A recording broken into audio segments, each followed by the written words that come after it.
Hello and welcome to Serious Insights for Intentional Admins.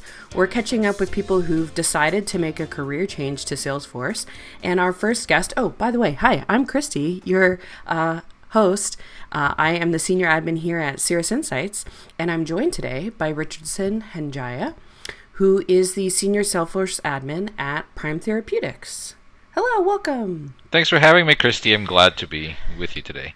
Perfect. So I'd love to jump in and just hear more about where you were before you started with Salesforce, what you were doing in your career before you decided to make a change. Yeah, before I encountered Salesforce, I was in the software sales space. I don't know if you know of ERP software. I was working with an ERP software company and selling software for them.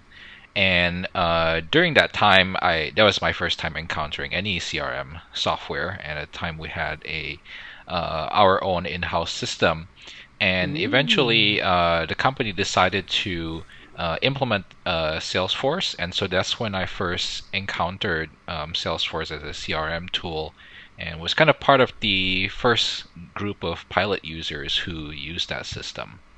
Okay. And what in using it was there a particular moment or conversation or something happening when you decided that, Salesforce was the way for your future? Yeah, I think over the years as I continued to use Salesforce, I started to learn more how to use the reporting functionality, how to learn how to build dashboards for the rest of my team. And I thought this was a pretty cool tool and system to be able to kind of empowers users to be able to create their own reports and dashboards. And so even though that wasn't part of my duties, my manager continued to rely on me to build reports and dashboards for the entire team. And so I thought, this is something that I enjoyed, and I feel like I could continue down the path of doing more with Salesforce. Okay, so you decided to jump in. What kind of resources did you find to be helpful in that journey of deciding to become an admin and I'm assuming studying to get certified? Yeah, there were several classes online on Udemy that was very helpful. Mike Wheeler's Udemy classes on Intro to Administration was very helpful. Focus on Force exams were very helpful.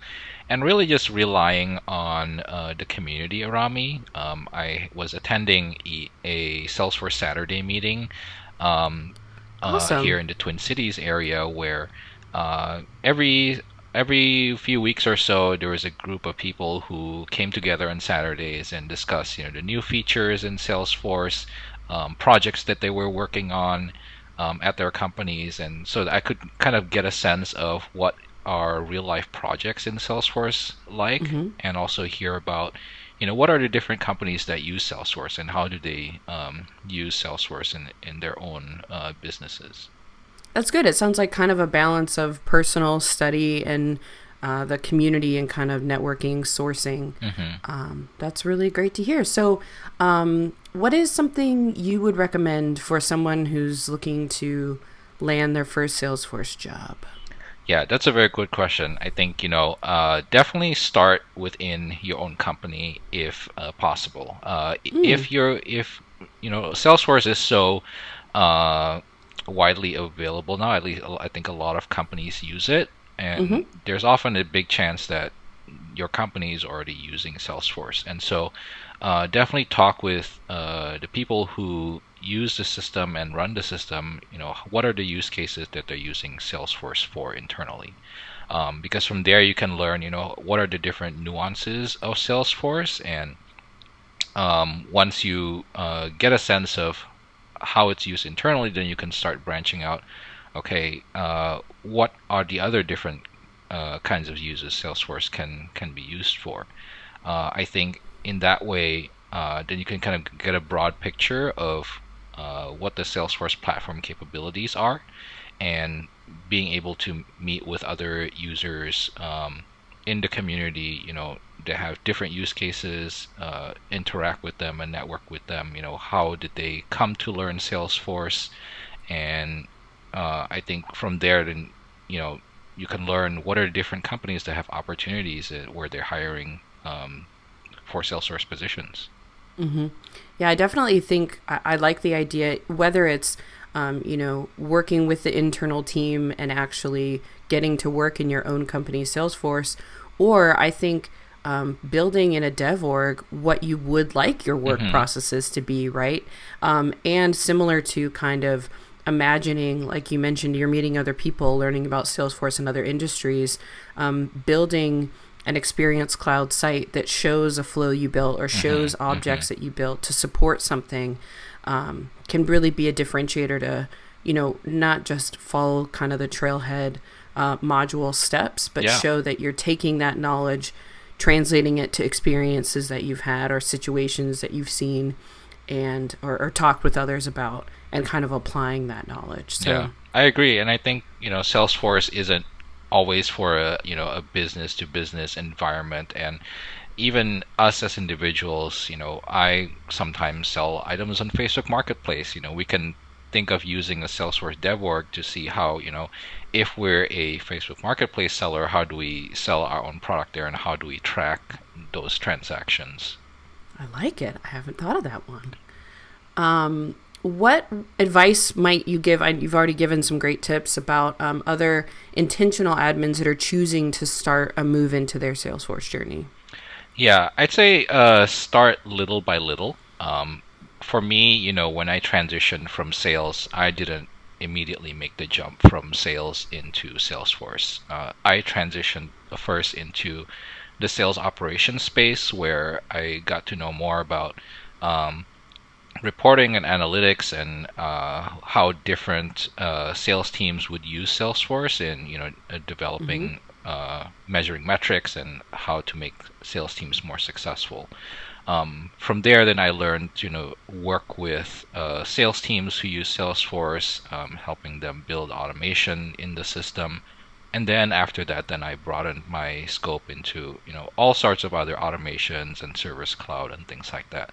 So learning Salesforce isn't something that you can do in 1 week or 1 month. It's a years long process, and I think little by little, the more you get to know Salesforce, the more it kind of becomes more intuitive for you. That's great. And I think too, sales ops is a really interesting example of and the growing space of RevOps as well. Not necessarily your typical admin, right? But that there's a lot of ways to kind of approach, even if your title doesn't have administrator in it. You've got those business analyst pieces. You've got other factors that kind of would use Salesforce and be involved that, to your point, you may be able to build on if you're not comfortable jumping straight into trying to find a, vanilla Salesforce role. Exactly, yeah. Well, that's awesome. I'm so excited to hear that you made a change and are enjoying it and rising in the ranks at your company as well, I see. We didn't talk too much about Trailhead, but I'm assuming that was part of your learning journey. Tell me, do you have a favorite module or project on Trailhead that you recommend people check out? Yeah, obviously there are so many great modules and trails on Trailhead. One of my favorite, trails is one called Manage the Salesforce Way. There's a lot of professional development tips that I think I use during the learning process, not only from a Salesforce perspective, but also, how do I work with teams? How do I build a more effective storytelling and communication strategy as I'm either demoing Salesforce functionality or as I'm working with different teams to gather their requirements and kind of telling what are different use cases for Salesforce. And it's great. Obviously public speaking is not something that it's not something that I'm personally strong at, but I feel like as long as I can figure out what kind of story I want to tell, usually that gets me going, and that helps me communicate now as I work more with managers and executives in helping kind of communicate how we can better leverage Salesforce for the company. I like it. That's a great example. And I don't know if this counts as public speaking, but I think you did great today. Thank you. Thank you so much for joining me on our Serious Insights for Intentional Admins. And we appreciate your time. Of course. Thanks for having me, Christy.